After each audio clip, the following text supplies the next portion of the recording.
प्यारे दोस्तों, ईश्वर की आत्मा का कहना है, यानी ईश्वर का कहना है, यदि हम ईश्वर के नियमों पर चलेंगे, ईश्वर ने जो नियम दिए हैं, जो कायदे कानून दिए, जो विधियां दिए हैं, जो 10 नियम दिए हैं, यदि हम ईश्वर के सारे नियमों पर, कायदे कानून पर चलेंगे तो हम धन्य धान से भरपूर तो होंगे।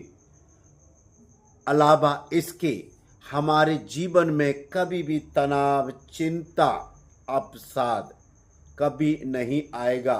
कभी भी बीमारियां हमारी चौखट तक भी नहीं आ पाएंगी, क्योंकि ईश्वर हमसे इन सारी चीज़ों का वायदा करते हैं। ईश्वर हमसे वायदा यहाँ तक करते हैं कि तुम्हारे सोचने से पहले, तुम्हारे मांगने से पहले मैं जानता हूँ कि तुम्हारी आवश्यकताएं क्या हैं। तुम्हें दिन प्रतिदिन के जीवन जीने के लिए किस चीज़ की ज़रूरत है। यदि तुम्हारा परिवार है तो तुम्हारे परिवार के लिए क्या ज़रूरत है।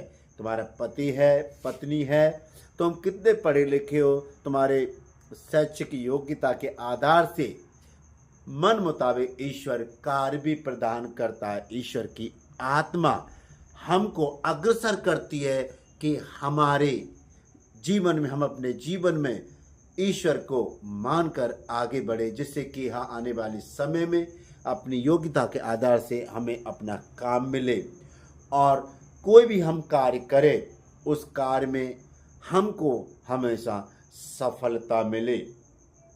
क्योंकि बुद्धिमान लोग ऐसे होते हैं, ये कहा गया है, बुद्धिमान लोग कभी भी सोना, चांदी, धन, संपत्ति, कोठी, बंगला नहीं मांगते। वो मांगते हैं ज्ञान, बुद्धि, विवेक, जिससे कि उनमें सोचने की शक्ति आए, क्षमता आ जाए और न्याय करने का उनके मन में बहुत सारे प्रश्न आ जाएं। तो यहाँ पर एक छोटी सी कहानी है प्यारे दोस्तों। एक राजा हुए हैं, राजा सुलेमान, यानी किंग सोलोमन। शायद ये कहानी आपने ज़रूर सुनी होगी, ज़रूर पढ़ी होगी। ये कहानी धर्म ग्रंथ से है। तो जब राजा दाऊद के बाद राजा सुलेमान को राजा बनाया गया तो उनकी उम्र ज़्यादा नहीं थी। वो सोच रहे थे मैं तो इस योग्य भी नहीं हूँ कि मैं इस बहुत बड़े देश का कैसे राजपाट संभालूंगा, जनता पे कैसे राज करूंगा, मुझे कुछ नहीं आता।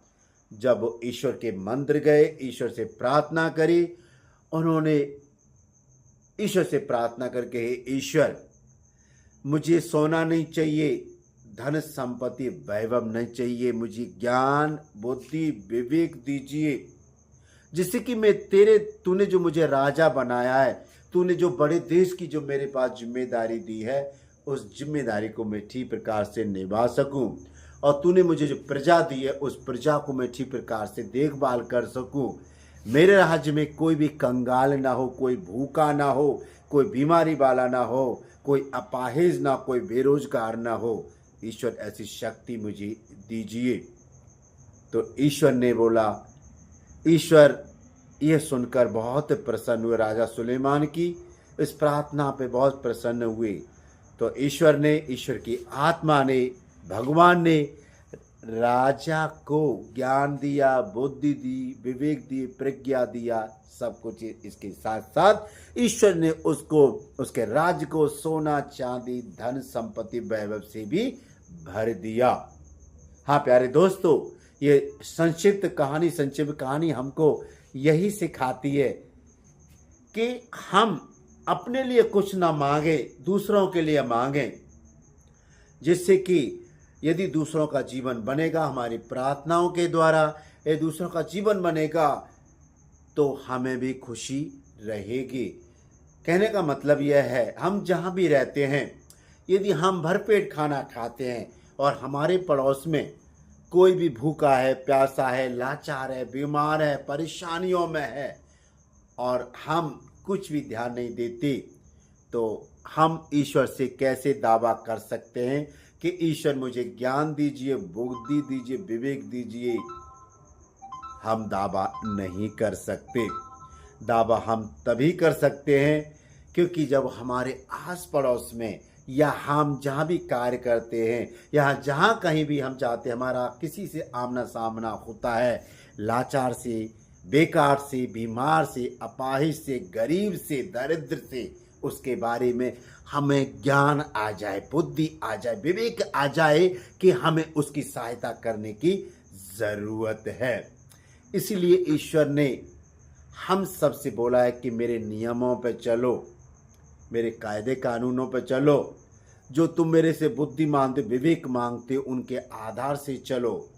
आपने बुद्धि तो मांग ली, विवेक मांग लिया, ज्ञान मांग लिया, यदि उसको हम यूज़ नहीं करेंगे तो ईश्वर की आत्मा भी हम पर हंसेगी कि तूने जो मांगा था मैंने तेरे को प्रदान कर दिया, लेकिन क्या हुआ कि तूने तो ठीक से उसको अपने दिन प्रतिदिन के जीवन में प्रयोग में नहीं लाया। ईश्वर की आत्मा हमसे प्रसन्न नहीं हो सकती है। आप इस बात को ज़रूर सोच रहे होंगे, क्योंकि जैसे मैंने प्रारंभ में कहा था, यदि हम ईश्वर के नियम पर चलेंगे, यदि हम अच्छे पढ़े लिखे, यानी जितने भी कैसे भी पढ़े लिखे, जैसे कैसे भी हमारी शैक्षिक योग्यता है, उसके आधार पर ईश्वर की आत्मा हमको ज़रूर हमें काम प्रदान करेगी।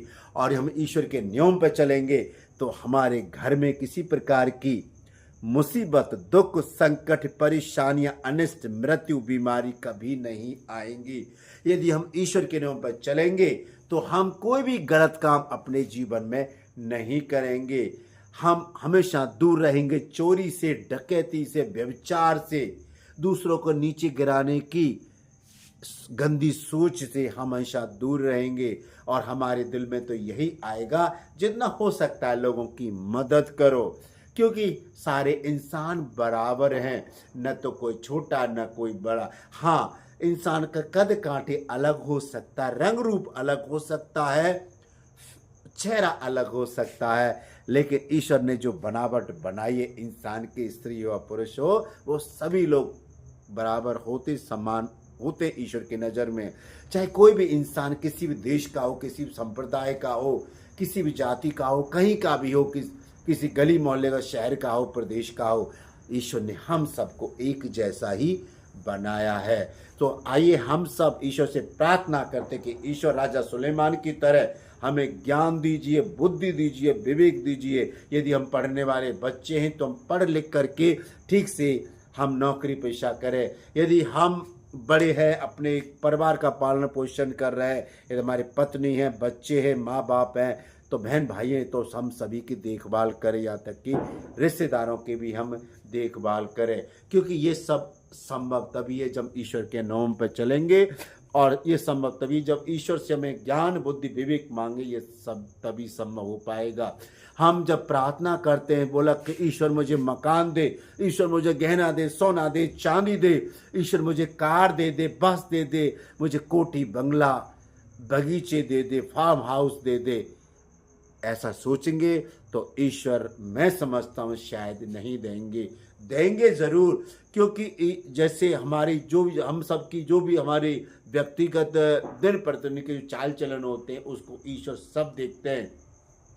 उदाहरण के लिए मैं आपसे बताना चाहूँगा, सोचो किसी की आदत होती है कि देने की है, तो उसका हाथ हमेशा खुला हुआ दूसरों देने के लिए, और एक उसको ले रहा है लेने के लिए, यानी एक दे रहा है, एक ले रहा है, दोनों को खुशी मिल रही है।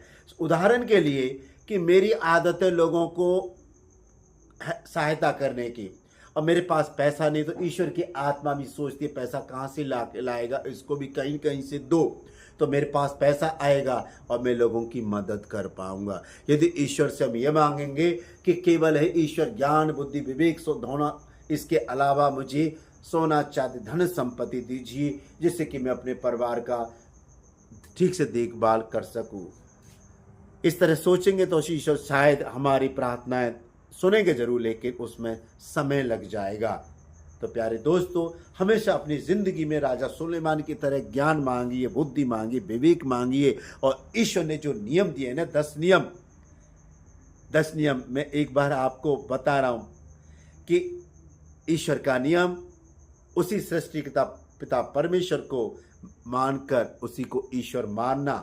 उसके सिवाय संसार में कोई भी ईश्वर नहीं, अदृश्य ईश्वर है, शक्ति है संसार में, हर प्रकार का आत्मा है ईश्वर का आत्मा। ईश्वर ने बोला मेरी कोई मूर्ति मत बनवाना, व्यभिचार से दूरना, चोरी करना, डकैती नहीं डालना, चोरी मत करना, डकैती मत डालना, और दूसरे की धन संपत्ति को अपना मत समझना, पराय स्त्री पर आंख मत गड़ाना, झूठी गवाही मत देना। ऐसे बहुत सारे ईश्वर के 10 नियम हैं। यदि इस नियम पर चलेंगे तो क्या मजाल कोई भी शैतानी शक्तियां हमारे घर में प्रवेश कर पाएगी। और हाँ, ईश्वर ने बोला जब प्रार्थना करते हो तो अपना दरवाजा बंद कर लो, कमरे में चले जाओ, दरवाजा बंद कर लो, क्योंकि ईश्वर वहां भी देख रहा है कि हमें किस चीज की जरूरत है। कोई जरूरी नहीं। और ईश्वर ने यह बोला है जहां 2 या 3 जन मेरे नाम पर एकत्रित होते मैं उनके बीच में होता हूं। आपने देखा होगा कभी कभी हम घर में होते तो कभी परेशानी आ जाती है तो हम बहुत पागल जैसे हो जाते हैं, सोचने को मजबूर, तनाव में चले जाते, चिंता में चले जाते, लेकिन ईश्वर के द्वारा कहे हुए शब्दों को भूल जाते हैं। जहाँ 2 या 3 जन मेरे नाम पर एकत्रित तो होते मैं वहाँ उनके बीच में उपस्थित रहता हूँ। तो ईश्वर की उपस्थिति को पहचानने की ज़रूरत है प्यारे दोस्तों। तो आइए हम सब राजा सुलेमान की तरह ईश्वर से ज्ञान मांगे, बुद्धि मांगे, विवेक मांगे, जिससे कि सोना चाहते धन संपत्ति अथाह संपत्ति हमारे पास में ईश्वर खुद ही हमारी झोली में डाल दे। तो प्यारे दोस्तों, इस कहानी का आज ईश्वर का जो मैसेज है, संदेश है, आप ज़रूर समझ गए होंगे। ऐसी मैं आशा करता हूँ, भरोसा और विश्वास करता हूँ ईश्वर आपको आशीष दे।